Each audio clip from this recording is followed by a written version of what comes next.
அண்மை செய்தியை பார்த்துக் கொண்டிருக்கிறோம். நேற்று முதலமைச்சர் தமிழக வாழ்வுரிமை கட்சி வேல்முருகனை கண்டித்த நிலையில் இன்று அவர் சட்டப்பேரவைக்கு வரவில்லை.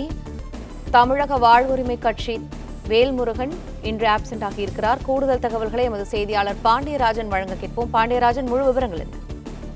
சட்டப்பேரவையில் இன்று தமிழக வாழ்வுரிமை கட்சியை சார்ந்த அதனுடைய தலைவராக இருக்கக்கூடிய சட்டமன்ற உறுப்பினர் வேல்முருகன் இன்று கலந்து கொள்ளவில்லை. குறிப்பாக சட்டப்பேரவையில் இருக்கக்கூடிய அனைத்து நிகழ்வுகளிலுமே கலந்து கொள்ளக்கூடிய ஒரு நபராக வேல்முருகன் இருப்பார்.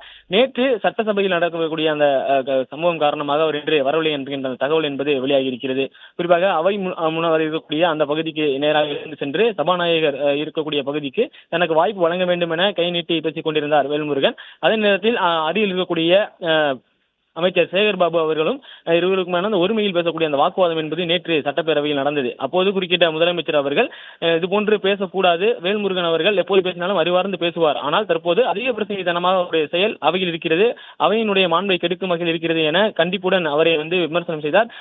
அவரை கண்டிக்கின்றனர் எனவும் முதலமைச்சர் அவர்கள் தெரிவித்திருந்தார். இதற்கு உடனடியாக பேரவையிலிருந்து வெளியே வந்த வேல்முருகன் செய்தியாளர்களுடைய சந்திப்பில் அமைச்சர் சேகர் பாபு சொல்வதை கேட்டுக்கொண்டு முதலமைச்சர் அவர்கள் பேசுவதை ஏற்றுக்கொள்ள முடியாது, கூட்டணியில் இருந்து பிரிந்தாலும் பரவாயில்லை என்பது போன்று அவருடைய அந்த பேச்சுக்கள் எல்லாம் இருந்தது. எனக்கான வாய்ப்பை நான் கேட்பது எனது உரிமை, அவையினுடைய எந்த ஒரு உரிமையையும் நான் மீறவில்லை என அவர் அதிருப்தியை தெரிவித்திருந்தார். இந்நிலையில இன்று பட்ஜெட் மீதான அந்த விவாதங்களுக்கு எல்லாம் பதிலுரை அளிக்கக்கூடிய நிகழ்வு சட்டப்பேரவை நடைபெற்று வருகிறது. இந்த நிகழ்வுல இன்னைக்கு சட்டப்பேரவைக்கு தமிழக வாழ்வுரிமை கட்சியை சார்ந்த சட்டமன்ற உறுப்பினர் வேல்முருகன் கலந்து கொள்ளவில்லை. பிளே ஸ்டோர் மற்றும் ஆப் ஸ்டோரில் இருந்து பாலிமர் செயலியை QR கோடு மூலம் பதிவிறக்கம் செய்யுங்கள். செய்திகளை உடனுக்குடன் பெறுங்கள்.